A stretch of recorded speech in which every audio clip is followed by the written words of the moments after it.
አንድ ሰው ሲፈጠር የጀሃነምና የእሳት ተብሏል።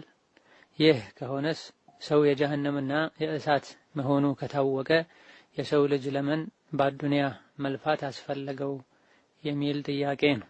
የተኛውም የሰው ልጅ ሲፈጠር የእናቱ ማህፀን ውስጥ ያለ ከተወሰኑ ሂደቶች በኋላ መላኢካ ስለ ጽንሱ 4 ነገሮችን እንዲጽፍ አላህ እንደሚያዘው ነብይ ነግረውናል። ስራውን ይጽፋል፣ ሪዝቁን ይጽፋል፣ አጀሉንም ይጽፋል፣ ሸቂይ ነው ሰዒድ ነው የሚለውንም ይጽፋል ብለዋል።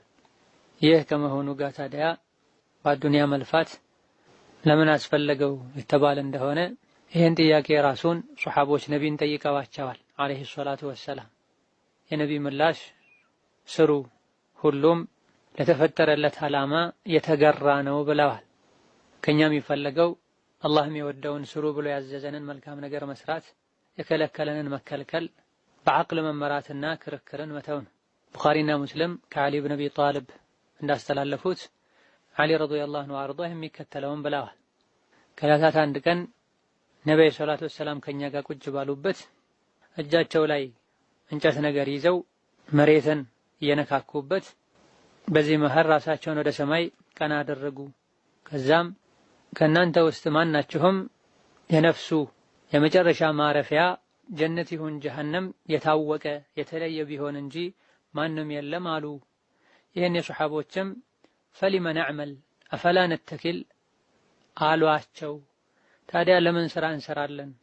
ቀድሞውኑ ለነፍስያችን በተጻፈው በተወሰነው ተመክተን ለምን አንኖርም ብለው ጠየቋቸው። ይህን የነብዩ ሰለላሁ ዐለይሂ ወሰለም ላ እንዲህ አታድርጉ፣ ስራን አትተው፣ እዕመሉ ይልቅ አላህ ያዘዛችሁን ነገር ስሩ፣ ፈኩሉም ሙየሰሩ ሊማ ኹሊቀ ለሁ ሁሉም ለተፈጠረለት ዓላማ የተገራ ነው አሉና አስከትለው የቁርአን አንቀጽ አንብበዋል።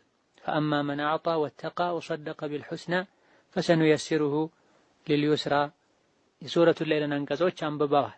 አላህ ስጥ ያለውን የሰጠ ከሱ የሚጠበቀውን ነገር ያደረገ፣ አላህ ያስጠነቀቀውን የከለከለውን የተጠነቀቀ፣ አላህ የገባለትን ቃልም አምኖ የተቀበለ፣ ላኢላሃ ኢለላህ ያለ፣ ጀነት እንዳለ ያመነ ለመልካሙ እናገራዋለን። መልካም ጥሩ ነገር ይገራለታል፣ መልካም ነገር ይሰራል፣ አላህ ያግዘዋል።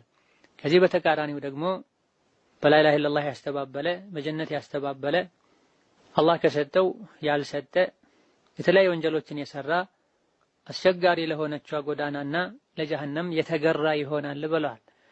የሰው ልጆች የሚሰሩት ስራም ጭምር ነው የጀነት ወይም የጀሀነም የሚያደርጋቸው። ያለ ምክንያት አላህ ተባረከ ወተዓላ እገሌ የጀነት ነው እገሌ የጀሀነም ነው ብሎ አይጽፍም። መልካምን ነገር ይወዳል፣ ስሩ ብሎ አዞናል። በመልካም ስራችን የሰው ልጆች ከኢማን ጋር በመልካም ስራቸው ጀነት እንደሚገቡ ነግሮናል። መጥፎ ስራ ለአላህ ቁጣ ለእሳት እንደሚዳርግም ነግሮናልና ስሩ የተባልነውን መስራት፣ የተከለከልነውን መከልከል፣ በክርክር ከመጠመድ መታቀብ ይኖርብናል። ሌላኛው ጥያቄ ቤተሰቦቼ ያሻርካሉ፣ ጠንቋይ ጋር ይሄዳል